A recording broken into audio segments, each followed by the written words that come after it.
Bienvenidos a todos. Este es un episodio y un panel de diseño y diáspora. Y el tema de hoy es diseño y carnaval.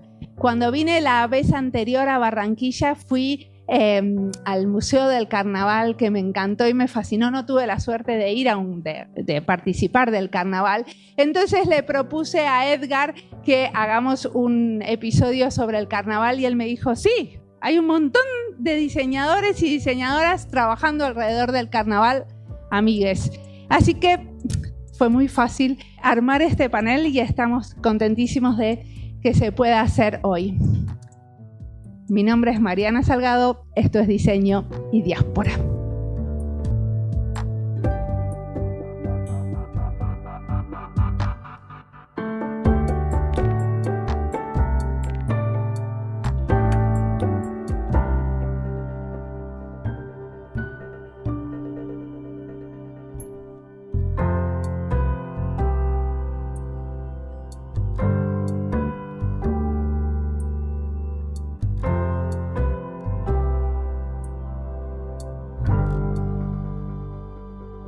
Buenas tardes, espero que estés muy bien. Yo soy Elvia Johanna Serrano, soy comunicadora social, magíster en desarrollo social y doctora en diseño, pronta a graduarme, espero.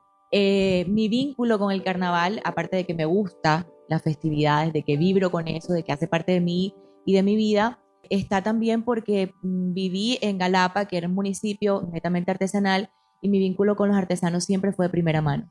Entonces, trabajé con ellos, vibré con eso y no sé, exploré fibras y materiales desde siempre. Entonces, por ahí se abre un camino a la investigación en diseño y un momento especial para comenzar a abordar esos procesos entre los vínculos diseño y carnaval. Saludos a todos. Mi nombre es Alfredo Miranda Aconte. Soy egresado de la Universidad de Diseño Industrial. Soy máster de Diseño de Experiencias de Usuario de la Universidad Internacional de La Roja de España. Y mi vínculo con carnaval se remonta, puede decir, del 2010. Yo fui uno de los 3 primeros practicantes de diseño industrial de la universidad. Y mi primer trabajo fue con la Fundación Carnaval de Barranquilla. Desde entonces estoy vinculado de una forma u otra con el carnaval. Trabajé para la organización, hice parte de las festividades. ¿Qué hiciste para la organización? Bueno, muchas cosas. Inicialmente trabajé en un programa que se llama Carnaval Hecho a Mano, que básicamente era bajo el marco de responsabilidad social que te da la fundación, era apoyar comunidades aledañas a los lugares donde se manifestaba o se realizaban los desfiles del carnaval, en este caso el barrio Las Flores, San Salvador, y era enseñar a más que todo madres, cabeza de hogar, a través de oficios artesanales, cómo emprender, a practicar estos diferentes oficios artesanales como el papel maché o la talla de madera. Entonces, ese programa se desarrolló como por 4 o 5 años y paralelamente también me vinculé como diseñador de carrozas desde el 2010. Vengo diseñando las carrozas del Carnaval de Barranquilla durante varios años y también hice parte como diseñador gráfico a la imagen del 2018-2019, siguiendo trabajando con comunidades artesanales, con diferentes eventos dentro del carnaval. O sea, podría decir que he estado como en todas las fases que puede estar una persona en el carnaval, también como manifestante, participé en desfiles, detrás de la fiesta, delante de la fiesta, etc. Eso ha sido como, entre otras cosas, mi acercamiento con el carnaval. Bueno, muy buenas tardes, mi nombre es Caterina Maki, soy diseñadora, tengo 16 años trabajando con los artesanos de Galapa, artesanos dedicados a la talla y pintura de las máscaras del Carnaval de Barranquilla. Han sido 16 años de investigación en el cual he tenido diferentes etapas. Una primera etapa de relación de familia con la familia artesana, que después de entrar a todas las familias artesanas de Galapa, mi relación fue puntualmente con el Taller El Tigre. Estos 16 años han sido con el Taller El Tigre. Taller dirigido por Francisco Padilla, taller dirigido por Francisco Padilla, maestro de maestros artesanos. Luego tuve una etapa donde hice muchas pruebas de proyectos con ellos, y luego pude entrar a una tercera etapa donde ellos finalmente me pudieron escuchar, y porque ya había una relación de familia, me pudieron escuchar y trabajar piezas en común. La relación ha sido pausada, ha sido de muchos años, ha sido muy gratificante. Después de mi padre, Francisco Padilla ha sido el hombre más importante de mi vida, lo digo, porque me abrió un espacio del diseño y un espacio de mi ser interior, el cual creo que fue el fundamento que me hizo ser diseñadora. Quería hacer cosas diferentes, no quería horarios, no quería una vida común y como les repito y lo diré siempre, luego de Giancarlo Macchi, Francisco Padilla ha sido el hombre más importante en esa intimidad de todo mi deseo de mostrar cosas diferentes. Bueno, buenas tardes. Mi nombre es Wendy Florian, soy diseñadora industrial, egresada de acá de la Universidad del Norte. Tengo 7 años de experiencia trabajando con comunidades indígenas, afro y tradicionales en el contexto artesanal. Y bueno, cuando Mariana hace la pregunta de la relación con el carnaval, yo casi que digo, pues toda la vida. El carnaval hace parte de mi cultura, de mi persona, pero más allá de eso, desde mi ejercicio profesional y desde el desarrollo de productos, he encontrado un espacio para llevar toda esa tradición y toda esa cultura al desarrollo objetual, que es lo que yo hago como diseñadora, desarrollo de producto artesanal inspirado en la cultura de cada territorio. Si bien he trabajado en diferentes comunidades en todo el Caribe, en toda la región, el Atlántico y todo el departamento ha sido mi cuna, fue como mi primer escenario. Entonces, trabajar con los artesanos de Galapa me pone muy feliz cuando Caterina menciona a Francisco, porque pues lo conozco, y a la mayoría de maestros, y casi que es un vínculo muy familiar que uno crea con ellos. No podría estar más de acuerdo porque se vuelven tu familia y luego de un proceso donde los conoces, ya tú también haces parte de su dinámica de trabajo. A ver, para contextualizar un poquito, ¿alguien me cuenta la historia del Carnaval de Barranquilla? ¿Cómo empieza? Bueno, yo creo que Alfredo y yo podríamos hacer este recuento muy cortito de lo que sería una tradición europea que sale de los famosos conocidos carnavales de Venecia, que pasa por toda la parte española y llega hasta nuestro territorio por todas las partes de las islas y se vincula en esa trietnia española, indígena y África, que surge desde sus instrumentos, desde el manejo de sus vestuarios, de todo el trasfondo que tiene cultural, y yo creo que también nos permite reconocernos como parte de esa trietnia, de todo lo que nosotros vivimos en el carnaval.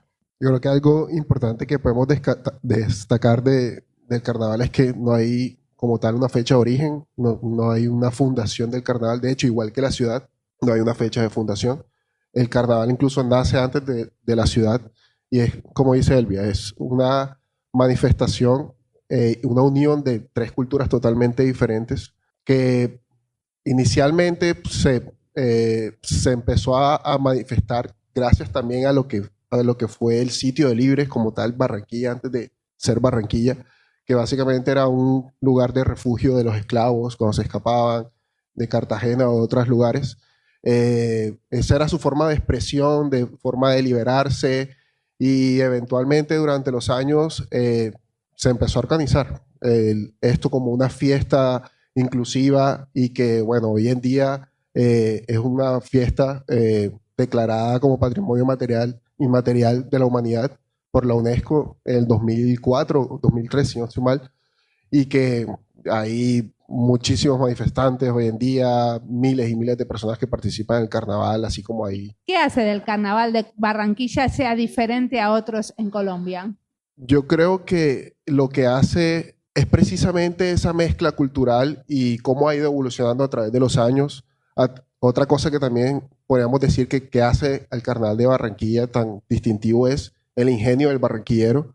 Creo que muchas de las manifestaciones, disfraces que hay son ingenio, invento de las personas, de los barranquilleros, como por ejemplo la marimonda, que es una de las manifestaciones más representativas, y cómo es el origen de ese vestuario o de esa manifestación. eso es lo que hace original, lo hace diferente de pronto a otros carnavales del mundo, esa representación, esa identidad cultural que manifiesta el mismo barranquillero y cómo se expresa durante cada uno de los desfiles o los eventos que se realizan durante los pre o los carnavales. Y ahora vamos a esto de cómo es el proceso de diseñar conjuntamente con los artesanos. El proceso de diseñar con los artesanos es una odisea, como alguien nos enseñó por ahí en la maestría. Yo siempre lo he llamado un diálogo respetuoso entre las tradiciones y el diseño. Y se trata de llegar a consenso, se trata de entender la raíz de las cosas, el porqué de las cosas y empezar a interactuar respetando los saberes de cada uno. Cada persona tiene que aportar en este proceso y no he encontrado desde mi ejercicio profesional algo más participativo que el diseño en artesanía y en el carnaval también. Ahora quiero como un proyecto que es tangible, quiero que me cuenten una historia de verdad. Mirá, yo estaba trabajando y pasó esto y esto. Bueno, una anécdota importante fue precisamente mis prácticas de diseño con carnaval. Uno como diseñador industrial y pues ya a punto de graduarse, uno tiene el ego muy elevado y uno cree que llega a imponer. Y la verdad, cuando yo llegué, tuve ese primer acercamiento con las comunidades artesanales, por lo menos en el caso de Galapa, en Soledad, en Malambo, yo llegaba ya como que, bueno, esto es lo que hay que hacer y así es el proceso, así es la metodología, entonces uno súper estricto y obviamente ninguno te copiaba. O sea, si tú no entrabas, como dice Wendy, es el diálogo que tú no entrabas a hacer ese diálogo con los artesanos, a entender sus necesidades, a entender su día a día, cuáles son sus problemas. Ellos no iban a copiarte nada de lo que tú le solicitaras o podrías requerir de ellos. Entonces, para mí fue un choque grandísimo porque, o sea, vengo de un proceso muy metodológico, donde aquí es más tacto, más sensibilidad, más un acto social que un proceso de dibujo o de crear, exacto, de gestionar. Entonces, sí, o sea, creo que para mí fue en verdad un choque súper interesante, ya después que empiezas a interactuar y a entender que esto es más una actividad social que una actividad de diseño, por decirlo así, todo fluye, todo empieza a fluir, a trabajar con las comunidades y llegas a entender que se pueden realizar grandes cosas de un proceso de ecodiseño, un proceso colaborativo con las comunidades que tanto beneficia a tu ego de diseñador como a los mismos artesanos, que se sientan contentos con el proceso que estás haciendo con ellos y que saquen provecho de eso. Porque a veces sucede que en muchos de los programas o proyectos que se realizan por esa idea de imposición, los artesanos no retienen nada, no asimilan eso y pues simplemente es un tiempo perdido. Entonces, creo que lo más importante es el diálogo, esa actividad social que puedes realizar con ellos.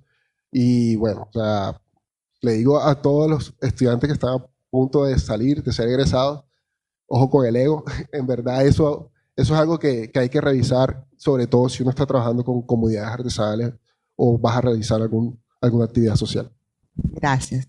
Contándoles una historia de lo que me pasó en el 2007, estos talleres, o al menos el taller Tigre, pero se llama Taller El Tigre, el de Francisco Padilla, maestro de maestros, lo tengo que repetir una y otra vez. Son talleres donde el piso es de tierra y ellos básicamente, este taller trabaja con sus manos. No tenía torno, no tenía unas ciertas herramientas que yo consideraba que durante tantos años de experiencia debían tener. Y así como dice Alfredo, tal vez mi ego de diseñadora, las piezas, ellos tallan las piezas, entonces como eran en ese momento, eran máscaras, y yo siendo diseñadora de joyas, yo todo lo transformo a piezas y ornamentos corporales. Yo el cuerpo lo extiendo más allá de lo que yo aprendí académicamente, y a pesar de que yo manejo una sobriedad, me encanta el análisis del cuerpo. Pues yo empiezo a transformar esas máscaras y yo las veía y ellos obviamente contándome la reminiscencia de todos esos animales africanos, porque ellos son afrodescendientes con una mezcla indígena. Este taller para mí no tenía las condiciones para que ellos elaboraran las piezas. Y era una pelea constante, pero era una guerra. entre Francisco y yo, porque él cuando me mostraba las piezas tenía unos puntos de arena y yo quería que la pieza fuera lisa y que estuviera bien lijada. Entonces era una persona que tenía toda su vida o había entregado su vida a un trabajo y llegaba una persona a decirle cómo hacer las cosas. Y fue una lucha constante y además de todo que este artesano es un agricultor también. Entonces conoce mucho sobre la yuca, que es un tubérculo que tenemos acá en el Caribe. Entonces él me cocinaba la yuca y yo, bueno, entonces yo soy un poco comelona, entonces los mejores pimentones asados, entonces también tengo una comprensión muy fuerte de lo exquisito que son las personas cuando tienen una gran sensibilidad para todo. Entonces a mí me impresionaba cómo servía un plato de comida un artesano como Francisco, y ahí, pero fue una lucha de verdad tenaz, casi que él un día me retira de su taller y yo me acostaba a dormir y decía, no, pero tengo que seguir trabajando con él. Y yo atrevidamente, tú dices, no, es que tú tienes que colgar unas cuerdas en la sala de tu casa porque entonces aquí es donde mis piezas pueden estar más protegidas porque de verdad les caía tierra. Entonces siempre he tenido, a mí me encanta la cocina y entonces yo siempre que estoy preparando algo, yo soy muy desordenada, pero cuando estoy preparando algo quiero que esté limpio, soy muy precisa, soy muy meticulosa con lo que a mí me gusta. Y fue una lucha muy tenaz.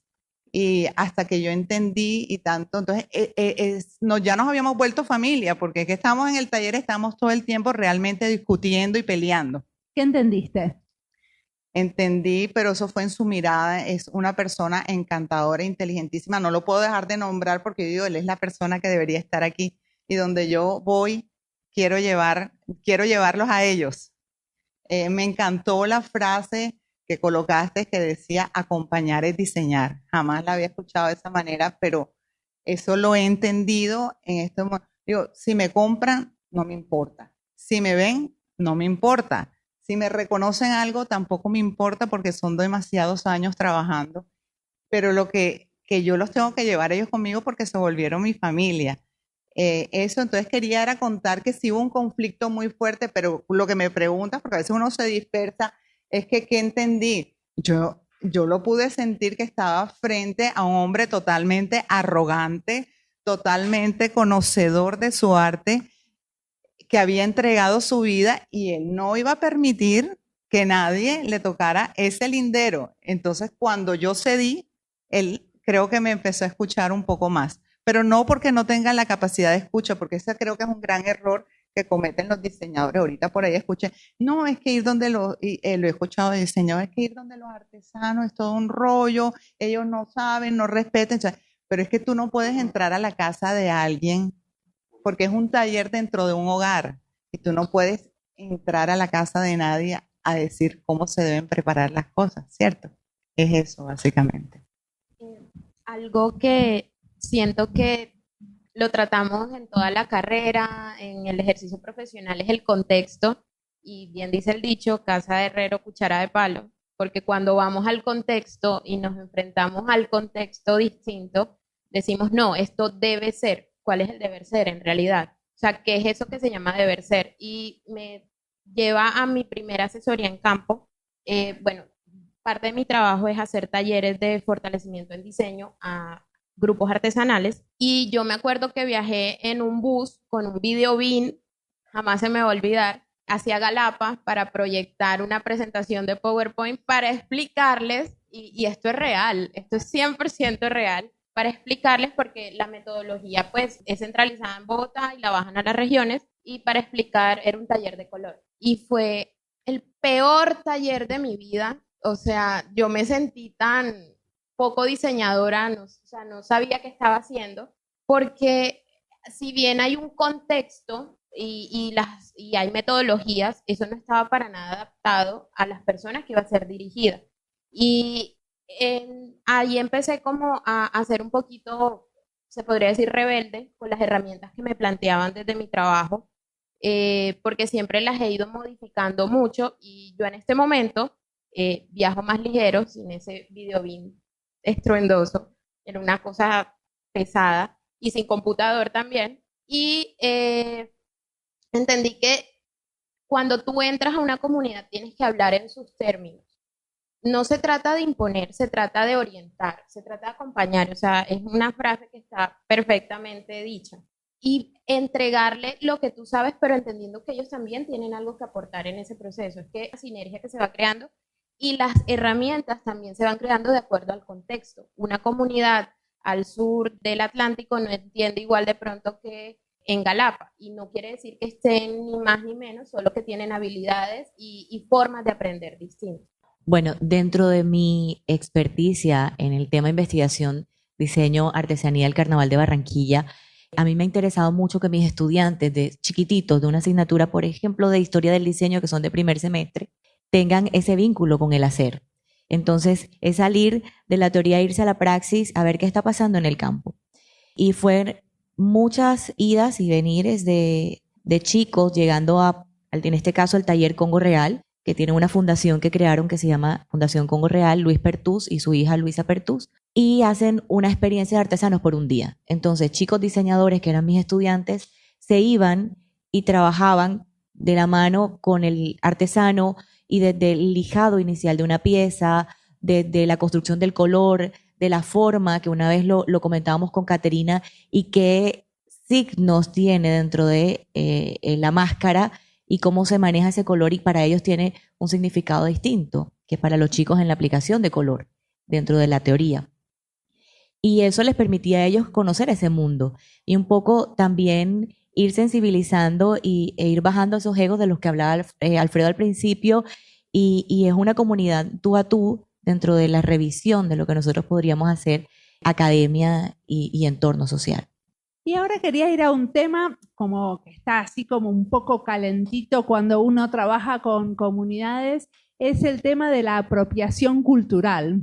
¿Cómo hacemos para trabajar inspirados en el carnaval, en conjunto con las comunidades, y sin embargo que no apropiarnos de lo que ellos producen? Apropiación. Bueno, creo que desde cierto aspecto cualquier barranquillero o cualquier persona que se sienta barranquillero obviamente va a tener cierta apropiación del carnaval, y porque eso hace parte de lo que es ser el barranquillero. Entonces, a partir de esa idea, las comunidades artesanales, que precisamente la mayoría, podría decir que el 95% de las comunidades artesanales, no solamente aquí en Barranquilla, sino en el departamento e incluso departamentos aledaños, trabajan con el carnaval. Entonces, es un proceso de sinergia. Al fin y al cabo, o sea, no está mal visto el concepto de apropiación porque todos lo aceptan. Todos le parecen que es algo de lo cual todos podemos sacar provecho, por decirlo de esa manera.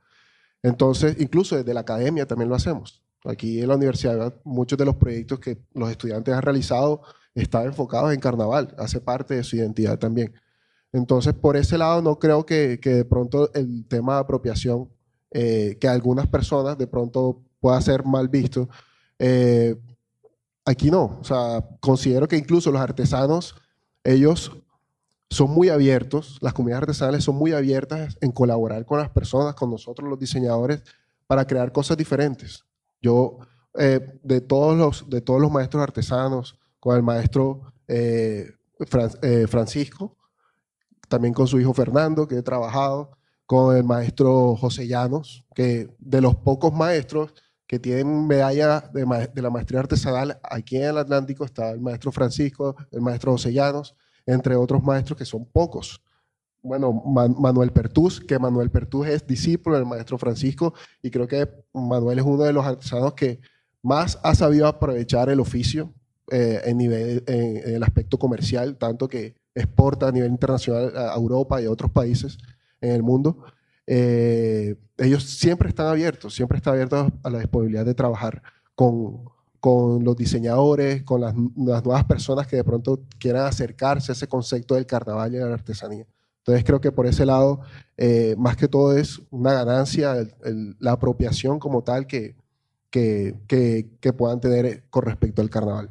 Mariana, precisamente mi investigación titula así, apropiaciones proyectuales del artesanado en el Carnaval de Barranquilla. y mi mirada es desde las funciones, ¿no? Función práctica, simbólica y estética. Cuando yo conversaba con los artesanos, muchos de los que han nombrado aquí, Abraham Verdugo, José Llano, Francisco Padilla, los hermanos Pertú, porque es toda una familia artesanal, ellos hacen estudio de mercado, entonces se iban a mirar qué había en los almacenes y cuáles eran las necesidades y cómo eso se podía convertir en un objeto de uso. Entonces salía de la parte decorativa y comenzaba a mirarse. Entonces la apropiación va de lado y lado, ¿no? Un poco eso. Cómo ellos han aprendido también y han vinculado esas funciones del diseño, pero también cómo desde el diseño se ha aportado a esa mirada. Y yo creo que Wendy también ahí, Caterina, nos puede contar mucho más sobre el ejercicio. Hay una parte de la apropiación que yo entiendo hacia dónde va dirigida la pregunta, pero hay algo que uno nunca va a poder apropiarse y es del sentir y de la idea, tanto de los artesanos o la parte que incluye al diseñador. Digámoslo así, cuando hay una copia, cuando alguien quiere tomar algo que ha hecho otra persona, hay algo que jamás va a poder ser apropiado en la parte esa intangible, esa parte del sentir. Hay una parte de los artesanos indígenas que es la ritualidad.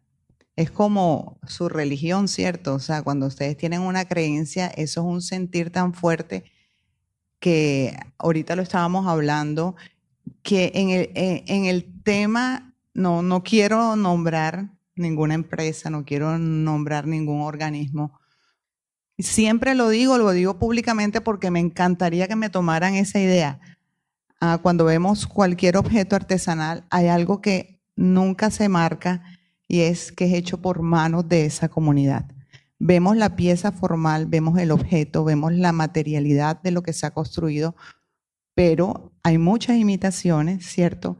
Hay muchas artesanías que se han retomado, pero nunca, y siempre lo digo, muchísimas entidades tienen que colocarle una marca y una marca que diga que fue elaborada por unas manos guayú, por unas manos, en este caso que estamos hablando de los artesanos de Galapa, porque realmente eso, como diseñadora, es lo que a mí siempre me ha preocupado, cómo una persona sabe que está adquiriendo una pieza artesanal que fue hecha realmente con una ritualidad, porque eso es lo bello que tiene la pieza, el rito, el sentimiento, la historia, que no está en lo que se crea materialmente, sino, vuelvo y les digo, está en algo que es tan intangible que hay que decirlo.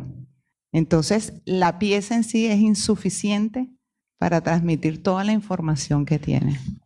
Bueno, de todo este tema que están hablando, de tanto de la utilidad y de lo que transmite, eso, pues yo me invento conceptos en mi cabeza todo el tiempo y para mí ese es el alma del objeto y eso no se puede copiar.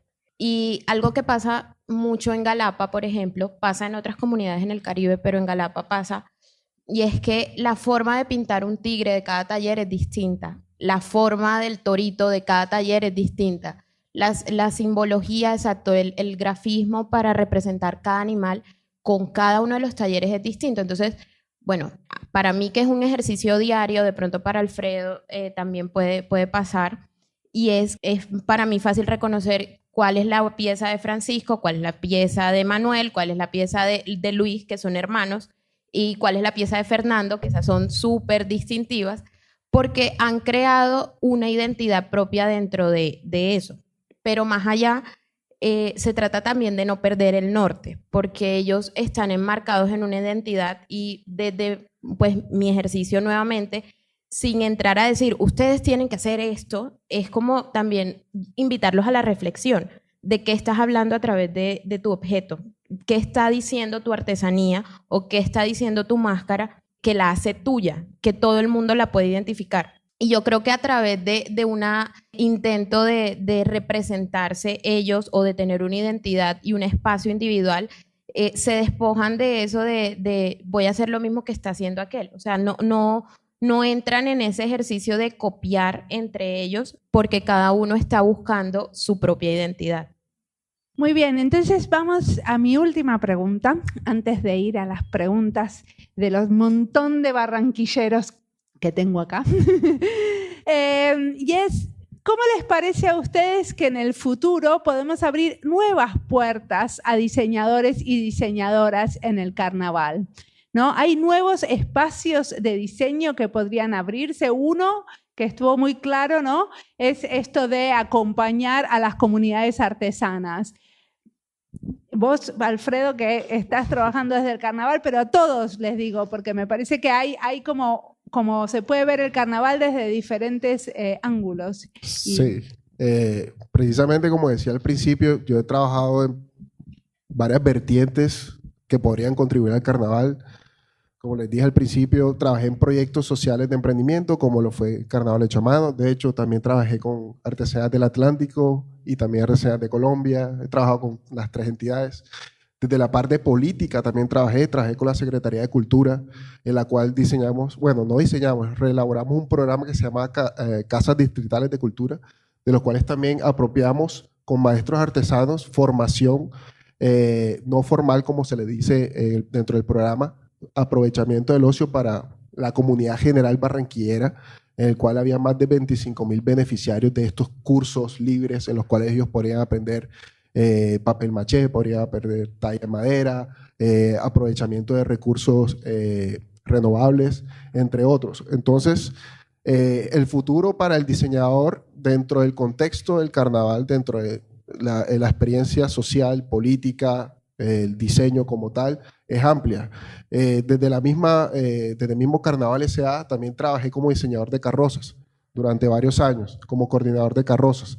Y también desde la parte de diseño gráfico, como diseñador de la imagen del carnaval. Entonces, futuro, ¿qué te imaginas en el futuro? No, el futuro está abierto, vuelvo y digo, las posibilidades son infinitas. O sea, el diseñador tiene varias vertientes de la parte social y política, porque están abiertas las vacantes dentro de Carnaval, dentro de la misma organización, dentro de la misma Secretaría de Cultura. Ahí, por lo menos, en el futuro, aprovechar el portafolio de estímulos que tiene la Secretaría de Cultura para lanzar proyectos en pro del Carnaval. Esa es una solución que es totalmente viable, recursos económicos para ideas de fortalecer el carnaval. La misma academia, creo que esas son algunas de las ideas que podríamos aprovechar en el futuro para diversificar el carnaval y el diseño. Yo creo que el futuro ya la tienen más sencilla. Me atrevería a decirlo con fuerza, porque yo creo que ya es una calle pavimentada o por lo menos aplanadita para pasar. Y lo digo porque en particular en Barranquilla ha habido una apertura desde la parte del carnaval y de las tradiciones y desde el hacer popular al diseño y a trabajar de la mano con el diseño sin ser impositivos. Habrá los que sí, eso pues se nos escapa de las manos, pero se ha empezado a ver el diseño como parte de ese proceso y el diseño como un medio para hacer ese proceso mucho más fuerte, mucho más ameno, mucho más fundamentado en un saber de verdad técnico y que puede juntar muchísimas cosas.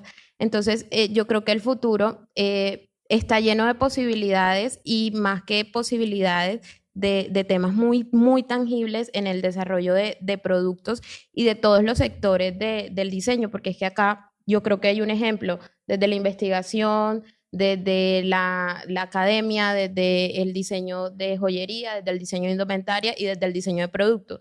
Y cada uno va aportando en ese proceso. No es como pensar en llegar a un producto final, que yo también pasé por ahí, como yo voy a diseñar el Hace Todo 3000, no sé.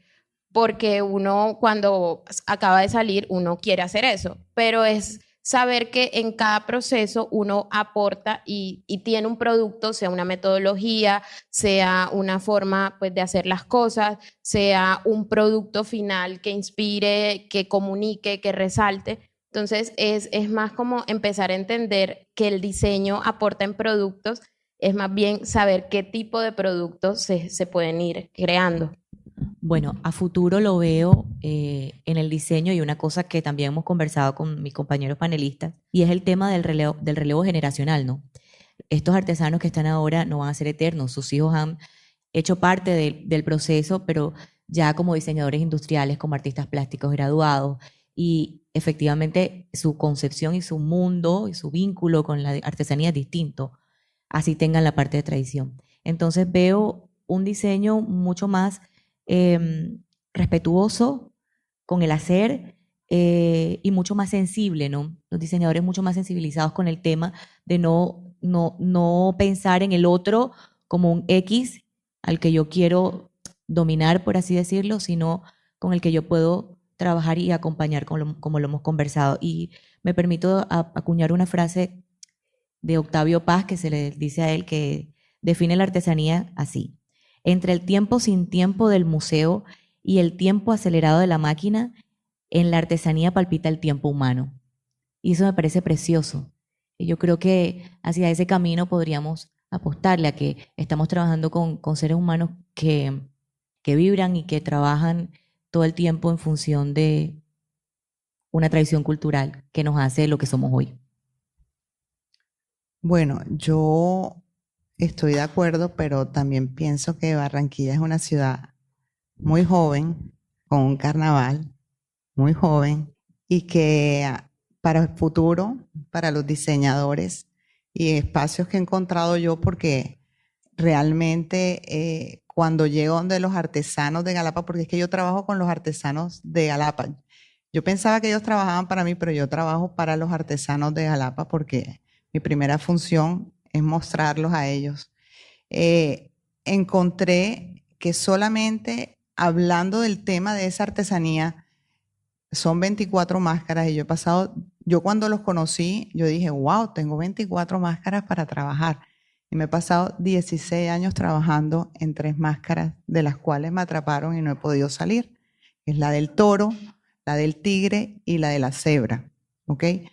Ahora, imagínense todo el espacio que hay de la diversidad de disfraces, la historia detrás de sus disfraces y toda la conceptualización que se podría seguir trabajando y desarrollando, sea en la danza. Hay un espacio que yo veo que es el tema, como me interesa tanto el cuerpo, no siendo maquilladora, es el maquillaje artístico. Pienso que Barranquilla necesita propuestas reales de maquillaje artístico. El cuerpo, porque los barranquilleros somos danza, somos movimiento.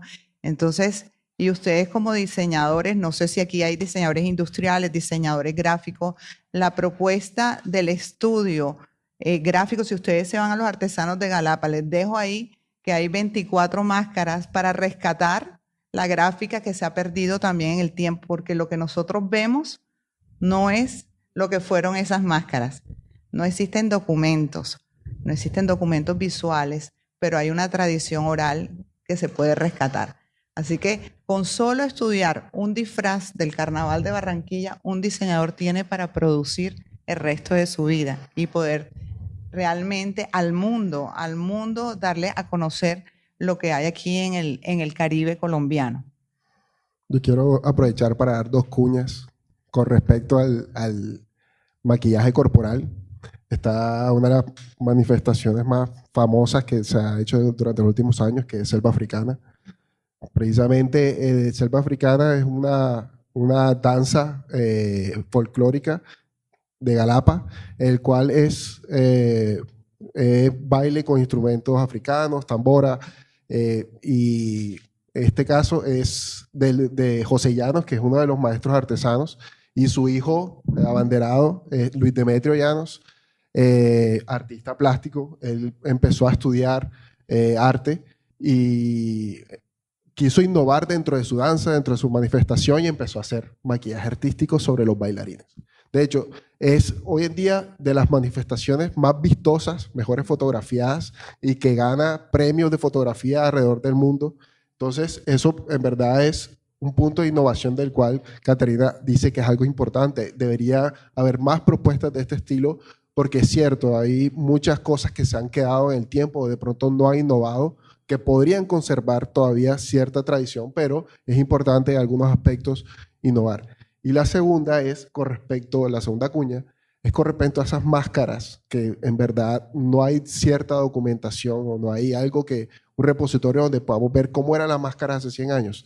Y es interesante porque la anatomía de las máscaras del carnaval las que son de Galapa, las antiguas, las que se les decía las máscaras, incluso las originarias de Malambo, que ese es otro departamento, son unas máscaras que son más achatadas, son zoomorfas, pero son más caretas, las de Soledad y Malambo. Entonces, los ojos son más alargados, las proporciones son totalmente diferentes a las del animal. Y nosotros, incluso con el equipo de diseño de artesanías, tanto en Carnaval, siempre nos hemos pensado que el que diseñó estas máscaras inicialmente se le atribuye a Maña Arrieta, un artesano de hace muchísimos años, no sabía dibujar. O sea, las máscaras son totalmente amorfas a lo que normalmente debería ser, y eso es lo que lo hace distintiva, lo que lo hace diferente al resto de las máscaras. Y son 24 máscaras, dentro de las cuales ese tipo de diseño totalmente particular, que en verdad sería interesante en un futuro de pronto mostrarles, hacer un estudio, porque parte del trabajo que yo hice con artesanías y con Carnaval fue hacer unos planos técnicos de cada una de esas máscaras. Entonces, la documentación está, la hice, cuando quieras te la comparto. Eso es importante. Ahora que hablas de cuñas, gracias, porque sí existe un repositorio, no es el más alimentado, pero Artesanías de Colombia, en su misión, y es uno de los misionales de la empresa, del rescate y la salvaguarda de las tradiciones, tiene un repositorio donde se puede consultar cualquier proyecto que se haya ejecutado. Ahí, si pones por nombre, ahí te aparecen todos los documentos técnicos, todo, absolutamente todo está montado en línea. Desde el año, o desde el 80, si no estoy mal, hay documentación, no es muchísima, pero sí hay incluso informes escaneados a máquina que escribían las maestras textiles en esa época, parte por esa necesidad de rescate. Algo de lo que decía Alfredo, ya para como cerrar la idea, es muy interesante también ver si se ponen a ver las máscaras encontradas en Malambo de excavaciones arqueológicas de Carlos Angulo Valdés, que, bueno, donde la forma viene desde las formas planas, desde la distorsión de la fisonomía humana y evocando pues también a estos animales. Entonces, fíjense que es como algo que viene mucho más de la raíz, más allá de una manifestación que conocemos hoy en día. Perfecto, muchísimas gracias. Y ahora, ¿qué me olvidé de preguntar? ¿Qué les gustaría preguntar a ustedes? Bueno, buenas noches, y a todo el panel también, muy buenas noches. Bueno, me gustaría ver la visión que tienen, dado que nosotros somos diseñadores, muchos de diferentes generaciones, ustedes han vivido en diferentes etapas todo el proceso de diseño y lo dieron una reseña bastante buena sobre lo que ha ocurrido. Pero entonces, como diseñadores que ya muchos de este panel van a graduarse y van a estar diseñando para una generación alfa que están haciendo en medio de la tecnología, y que la tecnología se ve como una amenaza muchas veces para los procesos artesanales. ¿Cómo ven que va a ser ese mundo y tratar de que el barranquillero se apropie de una manera, pero incluyendo la tecnología en la que ya viven esas nuevas generaciones? ¿Cómo piensan que va a ser ese cambio generacional, tanto en el diseño como en los productos que se van a diseñar para esas generaciones? Muy buena pregunta. Bueno, eso siempre se dice para empezar a pensar, ¿no? ¡Qué buena pregunta! Bueno, creo que algo muy tangible con respecto a eso sucedió a partir de la pandemia. Pues los artesanos tuvieron demasiadas limitaciones para poder comercializar sus productos. Y a partir de eso, la tecnología se volvió una aliada. Las redes sociales se volvieron aliadas y permitieron de una forma u otra diversificar y dar a conocer estos oficios y estos productos y lo que tienden y qué es lo que quieren transmitir. Creo que hoy en día los diseñadores que están a punto de graduarse deben tener en cuenta que esto debe ser la tecnología debe ser algo que debe apoyar la idea de lo que es la artesanía. Entonces, hay infinidades de soluciones que pueden pensar. En este caso, les voy a hablar de una solución que estoy desarrollando precisamente. Parte de la idea de pronto dedicarme también al diseño de experiencia de usuario fue ver cómo dentro de la tecnología y estas soluciones digitales que están saliendo, puedo yo beneficiar a los artesanos. Esa fue la idea por la cual estudié la maestría. Y a partir de entender sus necesidades inmediatas, que era comercializar, esa es la realidad, ellos viven del día a día, de lo que venden del día a día. ¿Por qué no diseñar una aplicación en la cual les permita, especie de Mercado Libre, poder promocionar y vender sus productos? La gran mayoría de artesanos tiene la capacidad de realizar envíos a nivel nacional e internacional, y algo que también es importante es vincular al núcleo familiar. Lo que estábamos diciendo es que las nuevas generaciones tienen un aspecto mucho más receptivo con la tecnología. Entonces, casos se han visto por lo menos en el caso de la familia Llanos, ellos, muchas de las ventas que han podido realizar y las diversificaciones que han podido realizar ha sido a través del internet, a través de aplicaciones. Incluso las mismas máscaras que ellos realizan en el caso del taller de selva africana, las pudimos ver en el Super Bowl de la presentación de Shakira. Entonces, eso lo ha permitido precisamente la tecnología. Entonces, la idea es ver la tecnología como una aliada dentro del proceso artesanal, y ya las limitaciones las pone cada uno. Hasta dónde quiero llegar y hasta dónde puedo aprovechar la tecnología para que la artesanía se pueda diversificar y ver más. Buenas.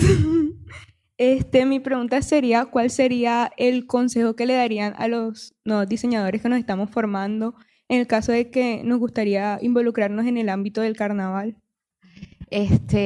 Pues, ¿qué consejo te daría? Creo que investigar mucho. Investigar más allá de lo que ves y de lo que se muestra y de lo que todo el mundo dice. Indagar desde archivos, desde museos, desde oradores populares, porque tal vez eso no está documentado, o todo lo que está documentado tiene sesgo del autor. Entonces es empezar a ver desde dónde conectas con el carnaval, porque no puede ser desde el mismo punto, puede que no sea desde el mismo punto de que cada uno de los que estamos aquí conectamos, y puedes abrirte también un campo adicional. O sea, el diseñador, más que cualquier cosa, es y debe ser un gran investigador, porque al fin y al cabo tú, si quieres diseñar cualquier solución, pues tienes que conocer muy bien el contexto donde te quieres meter y ver cuál es la vertiente que más resuena contigo, porque forzar un proceso con conocimiento de causa, lo digo, si no resuena contigo, pues simplemente tú también eres un ser sensible que no vas a ir por esa línea, entonces tienes que conocer muy bien el contexto. Buenas noches. Bueno, mi pregunta sería principalmente de Alfredo, que siento que es la persona que ha estado como más presente en el carnaval y me puede responder esto. Bueno, se presenta muchas veces que cuando hablamos de Barranquilla siempre hablamos del carnaval, y muchas personas propias, porque son los propios, dicen debemos desligarnos del carnaval y no dejar de hablar del carnaval todo el año. Barranquilla no es solo carnaval. Entonces, no sé qué piensas tú acerca de eso. Yo soy una persona, estoy en 8º semestre y estoy próximo a emprender un proyecto de grado que es basado en artesanías, en joyería con artesanías, y bueno, es imposible desligar la artesanía del Atlántico del carnaval. Es una pregunta que en verdad me la han hecho muchas veces. ¿Cómo yo como barranquillero puedo desligarme o no desligarme del carnaval? Y la verdad es que es difícil.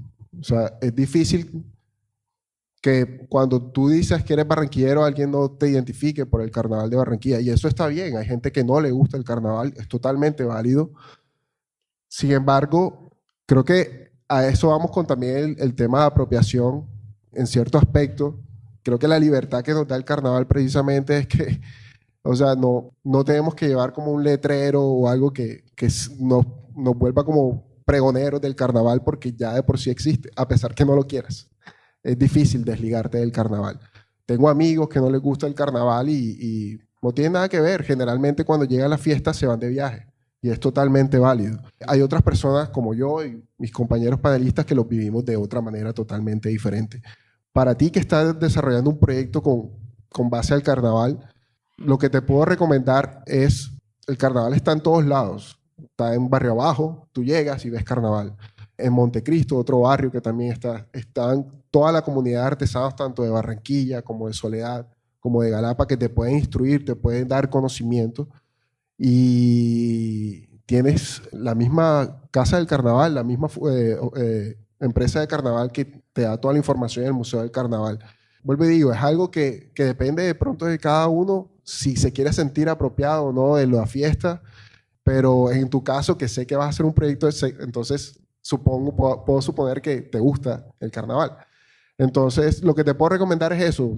Hay diferentes aspectos y de pronto si en un futuro me quieres escribir y yo te puedo de pronto asesorar con respecto a algo en particular, con mucho gusto, pero particularmente visitar la Casa del Carnaval, visitar el Museo del Carnaval, hablar con los creadores, los hacedores del carnaval. Ellos están casi siempre 24/7 en la Casa del Carnaval. O sea, esa gente se levanta a las 7 de la mañana y se va a la Casa del Carnaval a mirar lejos.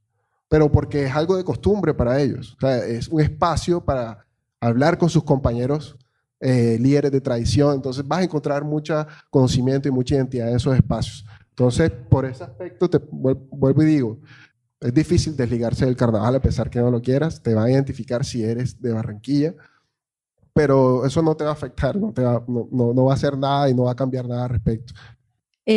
Yo no tengo una pregunta como tal, sino una intervención muy corta para aportar al podcast y como aclaración a las personas del mundo que vayan a escuchar esto. Bueno, nosotros hablamos del carnaval como personas que trabajan en él, o como en mi caso, que yo soy barranquillera y lo he vivido toda mi vida, he ido a todos los carnavales desde que nací. Entonces, cuando hablamos de apropiación cultural con respecto al carnaval, no es visto como algo malo, porque esa es la idea del carnaval, que todos hagan parte de ello, que todos puedan compartir y que todos, o sea, tomen un pedacito del carnaval y lo siembren en su alma, por decirlo así. Por eso la apropiación cultural con respecto al carnaval sería terrible, más que todo en el caso de que quieran tomar estos trabajos tan intrincados que hacen los artesanos y como utilizarlos para la reproducción masiva, pero solamente por poder venderlos y poder hacer el dinero y borrar como toda la historia y todo el esfuerzo que se le da. Entonces, o sea, la persona que esté escuchando esto, el carnaval es algo que vivimos entre todos y gozamos entre todos, y entre más personas se sumen, pues muchísimo mejor. Cuando usted mencionó de que cuando colaboran con artesanos, ellos no cuentan, digamos, con la maquinaria moderna a la cual nosotros estamos acostumbrados, yo quisiera saber qué hizo usted en ese momento, o sea, cómo hizo para adaptarse, cómo fue ese proceso. Bueno, en el taller que a mí me tocó, porque hay otros talleres dentro de esos artesanos que están muy bien dotados, son unos talleres bellísimos.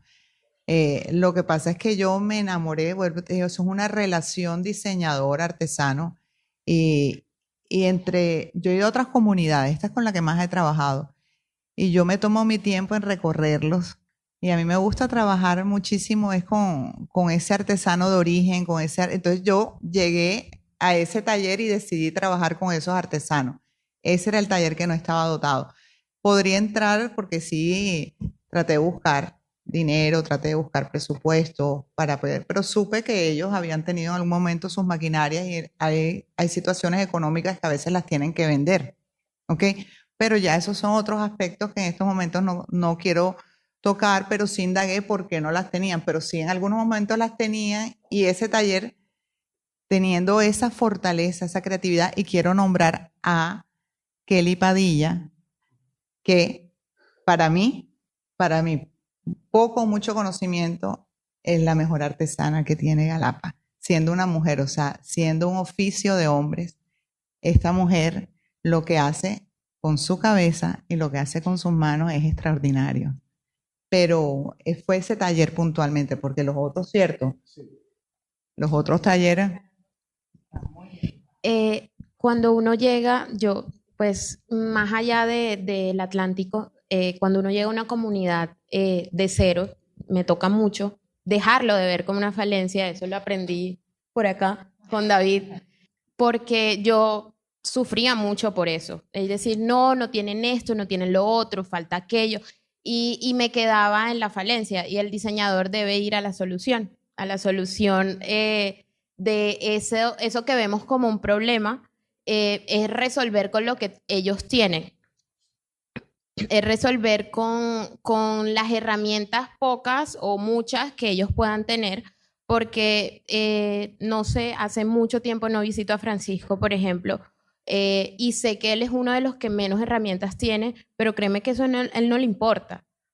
Él sabe resolver con sus cuchillos, y sus cuchillos, tú les puedes llevar unos cuchillos nuevos y él va a seguir utilizando los de él, porque son los que él ya domesticó a su mano, a su ritmo, a la intensidad de su corte. Entonces, es más entender nuevamente el contexto con el que vas a trabajar y que esas son las herramientas que tienes para trabajar en ese momento. Hay otros que tienen líneas de producción y letreritos, pasa mucho en Galapa, y la metodología de trabajo es totalmente distinta. Es más bien ajustarse al contexto que te está proponiendo el trabajo. Hola. Yo quisiera hacer una pregunta, más que todo adentrándonos al contexto de que estamos es un evento de la maestría. Yo quería saber qué estrategias se pueden realizar desde la formación. O sea, pensando en el interés que tengamos muchos aquí, de no solamente de ser seres que se están formando, sino seres que quieren formar a más gente. ¿Cómo creamos estrategias en el aula de clase para, por así decirlo, crear esa sensibilización que ustedes ya tienen, que uno ya tiene, pues a chicos más jóvenes que probablemente sean contextos que nunca hayan tocado? Es tremenda pregunta. Excelente pregunta. ¿Vos respondes también? Bueno, yo creo que voy a ser breve, pero creo que uno de los temas más importantes para poder encontrar el gusto en formar a otros es pensar en cosas que no tienen que ver con uno, sino que quizás lo que pueden ser. O sea, yo literalmente nunca pensé que iban a haber unos expertos ahí enfrente que habían pasado por mi clase, nunca. Pero lo que sí creo que uno hace es saber que hay otras vidas que no son de uno y que uno las toca un poquitico. Y en ese momento es cuando nace esa vocación y de ese oficio. Entonces, para contestarte, creo que sea de temas del carnaval, sea del diseño con comunidades, lo primero es escuchar como esa voz que uno tiene de si quiere aportarle a alguien más en ese breve momento que comparte. Te iba a decir lo mismo. Qué linda pregunta, Natalia. Me encanta que preguntes esto porque además yo siempre les digo que muchos diseñadores dicen ya todo está inventado, pero les digo, sin investigación no hay diseño siempre, y hay que saber mirar y ver con qué gafas vemos los fenómenos y con qué gafas observamos nuestro contexto y el mundo. Y es muy lindo lo que dices porque es investigar en diseño es un granito de arena. Y ese granito de arena va a contribuir a que se forme muchas cosas. Y muchas veces esos granitos quedan por ahí regados por el mundo y se devuelven.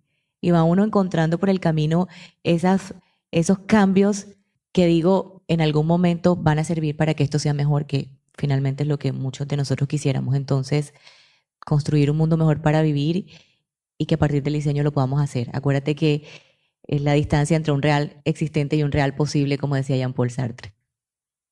Yo quería hacer la pregunta ya complementando lo que dijo Natalia sobre educación y el habla de clase. Ustedes como profesores y como egresados y estudiantes de una maestría, ya hemos visto en mi experiencia estudiando diseño gráfico aquí en la universidad, que los profesores con la malla vieja complementaban, incitaban a los estudiantes a participar en sus trabajos, en sus entregas con cosas tipo el carnaval. Mi anteproyecto de grado fue dedicado a las danzas, a las manifestaciones. Quería como preguntarles a ustedes como docentes y como egresados, ¿cómo ven eso receptivamente de los estudiantes que están entrando ahora, que es una generación diferente a la que es de nueva malla y vieja malla, con respecto a el interés en el carnaval y en el diseño y el carnaval? Yo creo que no solamente desde la academia, por lo menos acá en la universidad, a nivel distrital hay planes para la formación de una cátedra de carnaval, algo que quieren vincular desde los colegios, o sea que la formación en teoría vendría desde los colegios, por lo menos el conocimiento de la identidad de lo que es el carnaval. Como decía, es difícil desligarse de lo que es el carnaval, y si es un recurso creativo ilimitado que tenemos, entonces creo que en este caso, pues los estudiantes y la misma academia debería aprovechar ya, y aprovechar este recurso que tienen para explorar la creatividad, explorar formas, explorar estilos y realizar productos con base no solamente del aspecto físico, tridimensional, también podemos hablar desde servicios, desde política, desde diseño de políticas, desde diseño de soluciones para estas comunidades, que los hacedores del carnaval, por lo menos, que son generalmente comunidades que reciben estratos económicos y sociales bajos. Entonces, el diseño está para aportar desde todos los aspectos, no solamente de lo físico, de lo tangible, sino también desde lo intangible. Entonces, si la academia tiene esa identidad definida a través de sus 8 semestres y las diferentes materias que existen, de hecho, hay una electiva de carrozas y escenarios, una electiva de diseño de artesanía que la daba yo. No sé ahora si la están dando. No. Bueno, esa era por lo menos una materia que contribuía a esa identidad cultural del carnaval. Entonces creo que la universidad, y en este caso la carrera lo tiene identificado, de pronto darle más visibilidad a ese aspecto y vuelvo y digo, aprovechar toda esa riqueza cultural que hay para poder seguir creando. Bueno, buenas noches a todos y todas. De verdad, gracias por este espacio tan especial en el que siento que he aprendido muchísimo de esas 4 grandes personas que están ahí al frente. Y obviamente de quien los dirige, que fue mi maestra también en un momento del tiempo.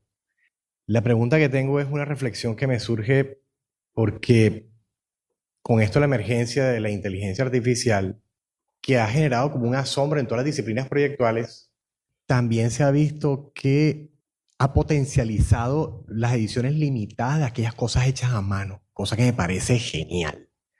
Porque el otro se vuelve como una especie de reproductibilidad técnica, ¿no? Como decía Walter Benjamin. El punto es, o la pregunta que les hago, va hacia, así como los diseñadores de experiencia de usuario terminaron uniendo las aguas entre los desarrolladores de software, ¿sí? Y los diseñadores gráficos, que hablaban tan distante y hoy en día se entienden tan bien. ¿Creen ustedes que esos cruces entre, o esos trabajos colaborativos tan bellos de los que han estado hablando hoy, entre todo ese gremio artesanal y los diseñadores de cualquier flanco de acción, pueda generar a futuro algún tipo de profesión nueva emergente que responda a esas tipologías de mercado que vendrían a ser vírgenes frente a esa cosa? No estoy diciendo que esté en contra de las inteligencias no artificiales, mientras las podamos controlar. ¿Creen que se podría generar una nueva profesión con un nuevo nombre? Porque parecería ser que ese cruce genera como una nueva propuesta de valor sobre productos y servicios, porque cuento las dos, que esas cosas que reproducen de manera selectiva, agarrándolo de todo el mundo, no lo pueden hacer. ¿Creen que hay un futuro para una nueva carrera donde se crucen esas dos aguas? Yo voy a responder esa pregunta. Yo creería que sí. Para mí el diseño es un mutante y se va adaptando a las situaciones y a los contextos. Y como agarra conocimientos de muchos epistemes y de muchas formas de hacer y de muchas formas de pensar, creería que en todas esas intersecciones pueden nacer nuevas carreras, nuevos espacios de academia, como han surgido todos los diseños que existen hoy en día: el diseño textil, gráfico, de experiencia, de servicios, industrial, interiores, y puedo seguir nombrando. También puede existir uno que sea diseño artesanal, que suena súper utópico en este momento por muchas condiciones en el contexto, pero está todo dado para eso, y la muestra está en Barranquilla existía Carnaval y existía escasamente Artesanías de Colombia desde gobierno central, y en este momento hay más de 4 proyectos andando con artesanos y con hacedores del carnaval de diferentes entidades que le han apostado también a esto. Entonces esa emergencia de necesidad de diseñadores que conozcan de artesanía, porque pasa mucho y me llega a diario como, oye, ¿conoces a algún diseñador que tenga experiencia trabajando con comunidades? O sea, ya es un perfil específico. Siento que también se le podría apostar desde la academia a formar mucho más, porque, bueno, lamentablemente, pues todo lo que aprendí, creo que también le pasa a Alfredo y a todos los que estamos acá, lo aprendimos fue saliendo de la universidad. No teníamos una base, digamos que la escuela ha sido la experiencia, la calle, como diría uno, pero sí valdría mucho la pena que desde la formación se pudiese hacer y sí hay un espacio para que eso se dé. Totalmente de acuerdo. Sí, es verdad, el diseño tiene muchos apellidos y lo que hoy conocemos como UX, hace 10 años no se llamaba UX o UI, era otro nombre, diseño de software, otra cosa totalmente diferente. Entonces, desde ese punto de vista, sí, creo que el diseño artesanal existe. En México hay una academia que forma en diseño artesanal. Entonces, de pronto haga falta que acá se le coloque el apellido, hacerlo más que todo porque tenemos el recurso inmediato y palpable en nuestro carnaval o en nuestras comunidades aledañas artesanales. Entonces, totalmente de acuerdo. Otra cosa interesante de eso es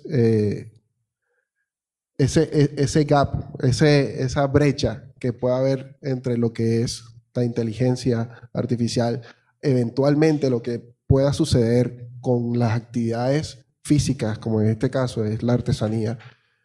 Eso se va a potenciar en un futuro. Y hay estudios que comprueban que entre mayor sea la actividad manual, mayor va a ser requerida en un futuro. Entonces, creo que por ese lado no va a haber afectación a los artesanos. Al contrario, hay que prepararlos desde ya para que aprovechen esas soluciones que vienen al futuro, tanto la inteligencia artificial, entre otras tecnologías que vienen, la realidad aumentada, realidad mixta, etcétera, todo eso, prepararlos a ellos para que potencien su identidad, el trasfondo que quieran comunicar a través de sus elementos, de sus objetos, de sus símbolos. Y sí, nosotros estamos para eso, para hacer ese camino de esa brecha, unir esa brecha entre la artesanía y la tecnología del diseño. La última pregunta, por fin.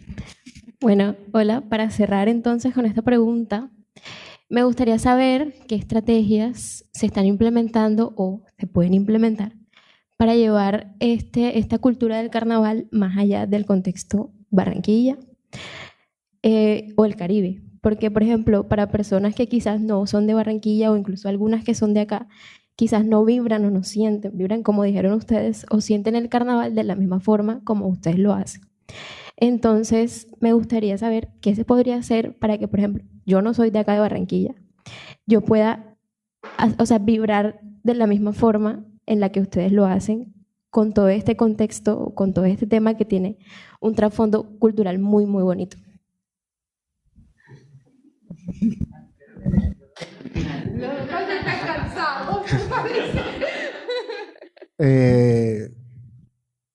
Bueno, creo que hay muchas formas. Creo que las inmediatas serían de pronto conocer más directamente sobre la organización del carnaval. Puedes ir a la carrera 54 con calle 39, ahí está la Casa del Carnaval, está el Museo del Carnaval.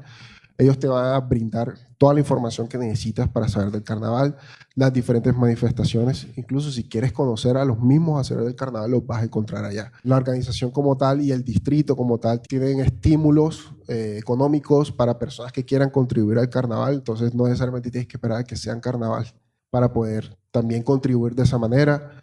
Están todos los talleres artesanales que están relacionados con el carnaval, que puedes ir a visitarlos y vas a palpar el carnaval. Hay muestras folclóricas dentro de los mismos grupos folclóricos que hacen eventos fines de semana, el cual también puedes ir a aprender a bailar cumbia, aprender a bailar mapalé, aprender a bailar puya, etcétera, lo que quieras. Entonces, a partir de esa idea es de pronto buscar, partir de ir y conocer la organización, y seguramente de ahí ellos te van a referenciar a todo lo que tú puedas querer conocer del carnaval.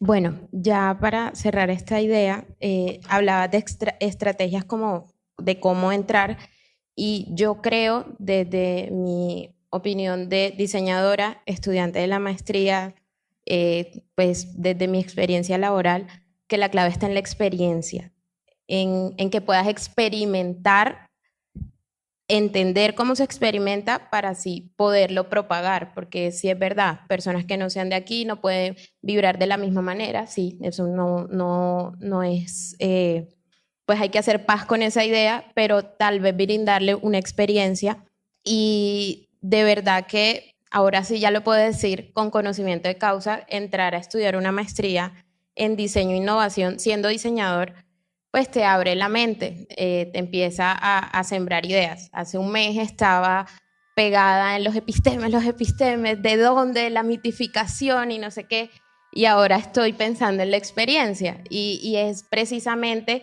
el viaje en que te va metiendo todo esto, porque empiezas a ver cómo las herramientas de diseño te pueden servir para cualquier contexto. Estamos hablando hoy de carnaval, sí, pero cualquier cosa que tú que quieras hacer o que quieras ejecutar, si tienes las herramientas claras y un criterio propio y una intuición, lo puedes implementar desde la ruta o desde la alternativa que tengas. Lo importante es que te abras alternativas o que conozcas las alternativas que tienes. Un aplauso grande para todas las preguntas y todos los panelistas. Muchísimas gracias.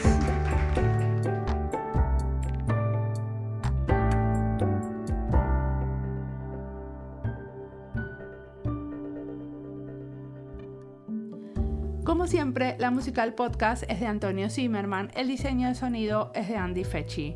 Este podcast está publicado con licencia creativa común con atribuciones.